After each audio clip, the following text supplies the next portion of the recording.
നമസ്തേ, സ്വാഗതം ബി2 ഓർഗാനിക്സിൻ്റെ പുതിയൊരു വീഡിയോയിലേക്ക്. പറുദീസ വൃക്ഷം, പാരഡൈസ് മരം, 25 അടിയോളം ഉയരത്തിൽ വരണ അത്യാവശ്യം വലിയൊരു മരം. നമ്മുടെ നാട്ടിൽ ഇതിന് നമ്മൾ സ്ഥിരമായിട്ട് പറയുന്ന പേര് ലക്ഷ്മി തരു. മഞ്ഞ നിറത്തിലുള്ള വെള്ള പൂക്കളുണ്ടാവും, ഞാവൽപ്പഴം പോലത്തെ കായകളുണ്ടാവും. ആ കുരു ഉണക്കിയെടുത്തിട്ട് അതിൽ എണ്ണ ഉണ്ടാക്കി കഴിഞ്ഞാൽ അത് ഭക്ഷ്യയോഗ്യമാണ്. അതാണ് നമ്മുടെ കൽപ്പവൃക്ഷമായിട്ടുള്ള തെങ്ങിനെ പോലെ തന്നെ ഏകദേശം എല്ലാ ഭാഗങ്ങളും ഇതിന് ഉപയോഗിക്കാം കേട്ടോ. അതുകൊണ്ട് തന്നെ ഇതിന് ബയോഡീസൽ ഉണ്ടാക്കാൻ വരെ ഇതിൻ്റെ പല ഘടകങ്ങളും ഉപയോഗിക്കുന്നുണ്ട്.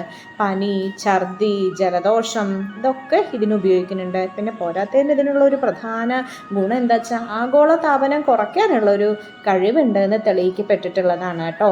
പിന്നെ പലതരത്തിലുള്ള ഹെർപ്പിസ് പറഞ്ഞിട്ടുള്ള രോഗം, അതേപോലെ വൈറൽ രോഗങ്ങളായിട്ടുള്ള ഹെപ്പറ്റൈറ്റിസ്, പലതരത്തിലുള്ള വയറുകടികൾ, പ്രമേഹം, ആർത്രൈറ്റിസ് ഇതിനൊക്കെ ഉപയോഗിക്കുന്നു. പലതരം ക്യാൻസറിനും ഇതിലെ ഘടകങ്ങൾ ഉപയോഗിക്കുന്നുണ്ട് എന്ന് പറയപ്പെടുന്നു.